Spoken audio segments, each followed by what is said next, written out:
এই বিশ্লেষণে সবাইকে অনেক অনেক স্বাগত। আজ আমরা দারুণ একটা দ্বিভাষিক যাত্রায় বের হতে যাচ্ছি। মূলত ৪০টি অত্যন্ত প্রয়োজনীয় আর দৈনন্দিন জীবনে ব্যবহৃত বাক্যের মধ্য দিয়ে জার্মান এবং বাংলা ভাষার মধ্যে একটা চমৎকার সেতুবন্ধন তৈরি করব আমরা। এই বাক্যগুলোর অর্থ স্পষ্টভাবে বোঝার পাশাপাশি সবচেয়ে বেশি জোর দেব জার্মান বাক্যগুলোর একদম নিখুঁত প্রমিত উচ্চারণের দিকে। কারণ ভাষা শেখার ক্ষেত্রে শুধু শব্দ মুখস্থ করাই কিন্তু সব নয়, বরং বাক্যগুলো কিভাবে আমাদের জীবনের নানা পরিধির সাথে মিশে যায় সেটাই আমাদের আজকের এই আয়োজনের মূল ফোকাস। তো চলুন আর দেরি না করে শুরু করা যাক। আমাদের আজকের এই আলোচনাকে আমরা ৪টা ধাপে সাজিয়েছি। ১. দৈনন্দিন জীবন ও খাবার। ২. প্রকৃতি এবং ভ্রমণ। ৩. অনুভূতি এবং স্বাস্থ্য। এবং ৪ নম্বর হল শিক্ষা এবং সমাজ। শুরু করছি আমাদের প্রথম অধ্যায়, দৈনন্দিন জীবন এবং খাবার দিয়ে। আচ্ছা, দিনের শুরুটা সাধারণত কিভাবে হয়? ঘুম থেকে ওঠার মাধ্যমেই তো। জার্মান ভাষায় এটাকে বলে স্টেয়ার ইয়েডেন মর্গেন আউফ, যার অর্থ আমি প্রতিদিন সকালে উঠি। এরপর আসে প্রাত্যহিক নানা কাজ, যেমন ধরুন বাজার করা। এয়াজিহাত গামিউজফম মার্কট কেখাউফট, অর্থাৎ সে বাজার থেকে সবজি কিনেছে। আর দিন শেষে আমরা সবাই তো ওই আপন নিরেই ফিরে আসি, তাই না? সেই ঘর নিয়ে আমাদের তৃতীয় বাক্যটা হল ইন উনজেম হাউস গিফট ইস ডাইটসিমা, আমাদের বাড়িতে ৩টে ঘর আছে। জার্মান বাক্যগুলোর সাবলীল উচ্চারণের দিকে একটু খেয়াল করলেই বুঝতে পারবেন এগুলো আসলে কতটা সহজ এবং আমাদের রোজগার জীবনের সাথে যুক্ত। চলুন এবার একটু পরের অংশে যাওয়া যাক। ঘরের ভেতরের দায়িত্বগুলো কিভাবে ভাগ করা থাকে সেটা খুব চমৎকারভাবে এখানে ফুটে উঠেছে। ডিমোটা কক্সড ইন দ্য কিচেন, মা রান্নাঘরে রান্না করছেন। আবার বাইরের দায়িত্বের বেলায় দে ফাটা ইস্টেন্স বিউরো গেগাঙেন, বাবা অফিসে গেছেন। আর এই সব কাজকর্মের পর আসে তৃপ্তির সাথে খাওয়ার সময়। বিশেষ করে বাঙালির একদম প্রিয় খাবারের কথা যদি বলতেই হয়, ইহ এসে জ্ঞানের রাইস উন্ড ফিশ, আমি ভাত ও মাছ খেতে পছন্দ করি।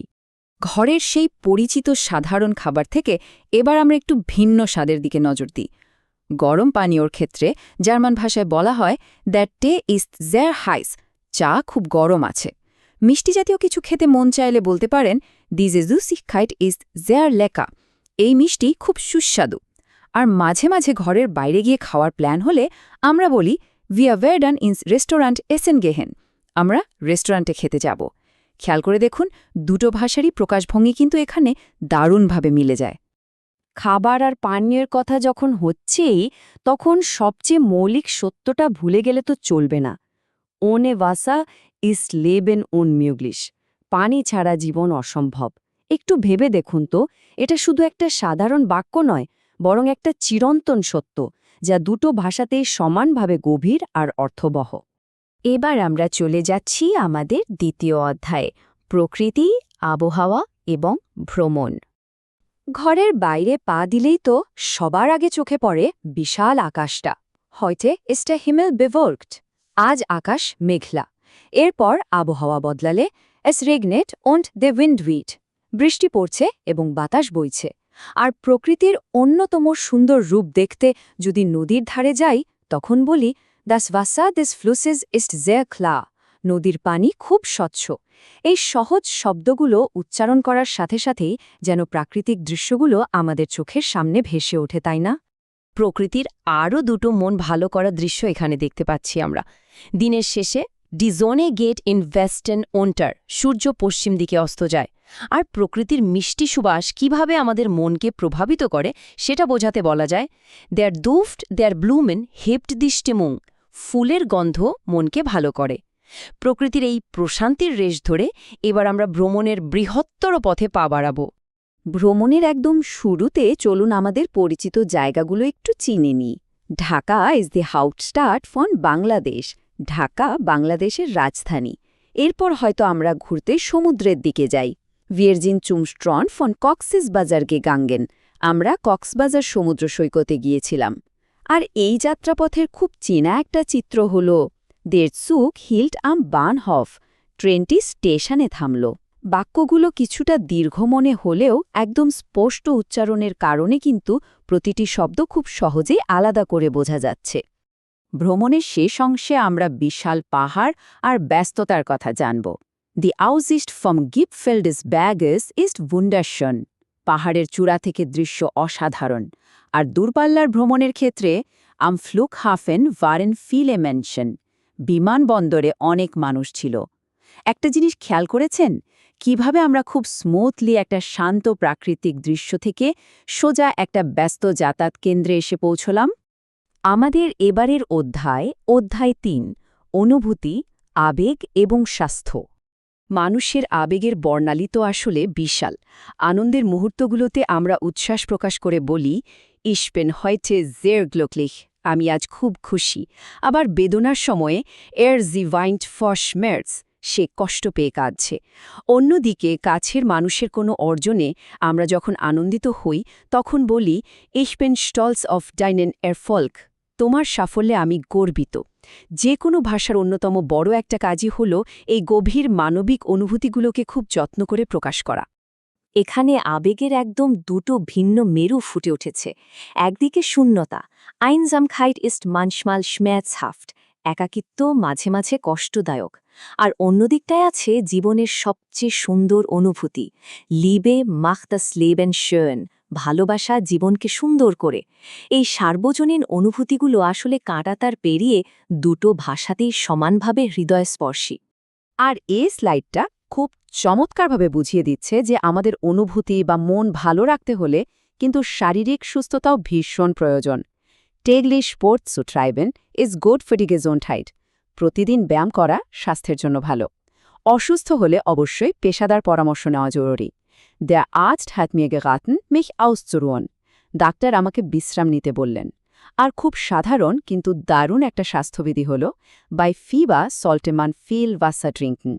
জ্বর হলে বেশি পানি পান করা উচিত। স্বাস্থ্য নিয়ে আলোচনার এই শেষ অংশে আমরা খুব বেসিক কিন্তু সবচেয়ে গুরুত্বপূর্ণ দুটো উপদেশের কথা জানব। Ausgewogener Ernährung hält den Körper gesund. সুষম খাবার শরীরকে সুস্থ রাখে। আর এর পাশাপাশি nachts braucht man ausreichend Schlaf. রাতে পর্যাপ্ত ঘুম দরকার।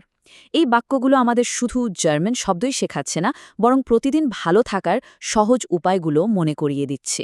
চলে এলাম আমাদের একদম শেষ ভাগে, অধ্যায় ৪, শিক্ষা, সমাজ এবং সংস্কৃতি। যে কোনো সমাজের মূল ভিত্তিই হচ্ছে শিক্ষা। শ্রেণীকক্ষের পরিবেশটা যেমন হয়, দি Schule lernen aufmerksam, ছাত্রছাত্রীরা মনোযোগ দিয়ে পড়ছে। শিক্ষকের ভূমিকা বোঝাতে আমরা বলি, দে Lehrer unterrichtet ein neues Thema im Unterricht, শিক্ষক ক্লাসে নতুন বিষয় পড়াচ্ছেন। আর সফলতার আনন্দটা ভাগ করে নিতে আমরা বলি, ich habe gute Ergebnisse in der Prüfung erzielt, আমি পরীক্ষায় ভালো ফলাফল করেছি। শিক্ষার মূল উপাদান আর প্রতিষ্ঠানের গুরুত্বটা এখানে দারুণভাবে উঠে এসছে। In Büchern liegt ein Schatz des Wissens, বইয়ের মধ্যে জ্ঞানের ভাণ্ডার আছে। কি সুন্দর একটা বাক্য, তাই না? আর সমাজের সাথে শিক্ষার যে অবিচ্ছেদ্য সম্পর্ক, সেটা বোঝায় এই বাক্যটি, Die Schule liegt in der Nähe unseres Dorfes, বিদ্যালয়টি আমাদের গ্রামের কাছে। তাহলে এখানে সবচেয়ে গুরুত্বপূর্ণ পয়েন্টটা কি দাঁড়ালো? পয়েন্টটা হলো একটা ভাষা কিভাবে একটা গোটা সমাজের আত্মপরিচয়কে ধারণ করে সেটা দেখা। আমাদের আতিথেয়তার কথা যেমন বলা হয়, দি Menschen in Bangladesh sind gastfreundlich, বাংলাদেশের মানুষ অতিথিপরায়ণ। আমাদের উৎসবের কথা, Eid ist unser größtes Fest, Eid আমাদের সবচেয়ে বড় উৎসব। আর আমাদের জাতীয় ইতিহাসের সবচেয়ে বড় অহংকারের জায়গা, Der Befreiungskrieg ist eine Quelle unseres nationalen Stolzes, মুক্তিযুদ্ধ আমাদের জাতীয় গর্বের বিষয়। সমাজের কথা বলতে গিয়ে এই বাক্যটার চেয়ে শক্তিশালী আর কী বা হতে পারে? Einheit ist die Quelle der Stärke, একতাই শক্তির উৎস। এটা এমন একটা দর্শন যা পৃথিবীর যে কোনো সমাজ বা জাতিকে একটা মজবুত ভিত্তির ওপর দাঁড়াতে সাহায্য করে। দেখতে দেখতে আমরা আমাদের এই ভাষাগত আর সাংস্কৃতিক যাত্রার একদম শেষ 40 নম্বর বাক্যে চলে এসেছি। আর এটা অত্যন্ত গভীর একটা স্বীকারোক্তি।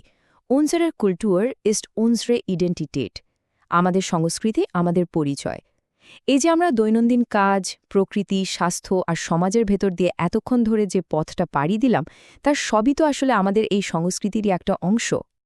তো আমরা আজ জার্মান আর বাংলা ভাষার মধ্যে একটা দারুণ পরিভ্রমণ শেষ করলাম। দৈনন্দিন জীবন থেকে শুরু করে আমাদের আবেগ, স্বাস্থ্য আর সংস্কৃতির এই যে 40টা বাক্য আমরা দেখলাম, এর মধ্যে কোন বাক্যটা আপনাদের কাছে ব্যক্তিগত পরিচয়ের সাথে সবচেয়ে বেশি প্রাসঙ্গিক বলে মনে হয়েছে? কারণ ভাষা তো কেবল কতগুলো শব্দ নয়, এটা আমাদের বেঁচে থাকার, যাপন করার মাধ্যম। আজকের এই বিশ্লেষণ আয়োজনে আমাদের সাথে থাকার জন্য অসংখ্য ধন্যবাদ। ভাষা শেখার এই চমৎকার আগ্রহ এভাবেই বজায় থাকুক।